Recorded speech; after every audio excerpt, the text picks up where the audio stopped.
മതിലകം ഗ്രാമപഞ്ചായത്ത് 2025-26 പദ്ധതിയിൽ ഉൾപ്പെടുത്തി പാപ്പിനിവട്ടം GLP സ്കൂളിൽ പ്രഭാത ഭക്ഷണ പദ്ധതി ആരംഭിച്ചു. ഗ്രാമപഞ്ചായത്ത് പ്രസിഡന്റ് സീനത്ത് ബഷീർ ഉദ്ഘാടനം ചെയ്തു. ഏറ്റവും കൂടുതൽ നമ്മുടെ കുട്ടികൾക്ക്, ചെറിയ കുട്ടികൾക്ക് കൊടുക്കുന്ന ഭക്ഷണമാണ്. അപ്പോൾ അതിൻ്റെ പേരിൽ തന്നെ ഏറ്റവും നല്ല രീതിയിൽ തന്നെ നമ്മൾ കൊണ്ടുവരുമ്പോൾ തന്നെ അതൊന്ന് ശ്രദ്ധിക്കേണ്ട ഒരാവശ്യമുണ്ട്. അതാണ് ഏറ്റവും കൂടുതൽ നമ്മളിതിൽ ശ്രദ്ധിച്ചു പോകേണ്ട കാര്യം. കാരണം ഭക്ഷണത്തിൻ്റെ കാര്യമാണ്, നമുക്ക് പറയാൻ പറ്റില്ല. എന്തെങ്കിലുമൊക്കെ ഫോൾട്ടുകൾ ഉണ്ടോ എന്നുള്ളത് നമ്മൾ കഴിച്ച് അരമണിക്കൂർ കഴിഞ്ഞിട്ട് കുട്ടികൾക്ക് കൊടുത്താൽ മതി. അതിൻ്റെ എഫക്റ്റ് എന്താണെന്ന് നോക്കിയിട്ട്. കാരണം വേറെ ഒന്നും ഉണ്ടായിട്ടല്ല. അപ്പോൾ ഇത്രയും കാലം നമുക്ക് അങ്ങനത്തെ ഒരു വിഷയം നമുക്ക് ഉണ്ടായിട്ടില്ല. അതുകൊണ്ട് നമ്മൾ വളരെയധികം ശ്രദ്ധിച്ചു പോവുക.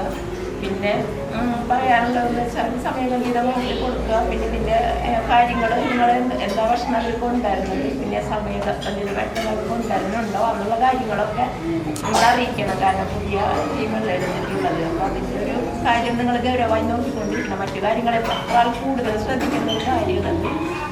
ആരോഗ്യ വിദ്യാഭ്യാസ standing committee chairperson Sumathi Sundaran അധ്യക്ഷത വഹിച്ചു. പ്രധാനാധ്യാപിക Charlotte, panchayat vice president TS Raju, panchayat അംഗങ്ങളായ Malathi Subrahmanyan, Hitha Ratheesh, Rajani Baby, panchayat secretary KS Ramadas, assistant secretary Sulekha, Sreekala, PTA president Sreejith, Meera എന്നിവർ സംസാരിച്ചു.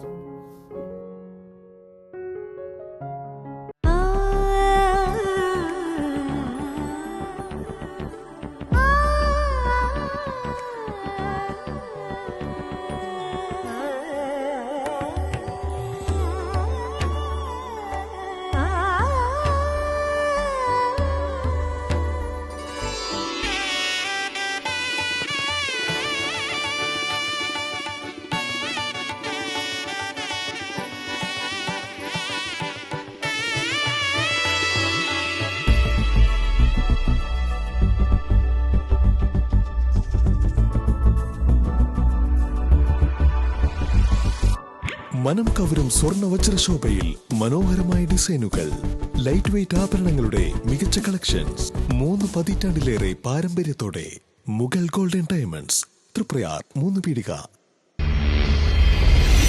You're watching True Line News.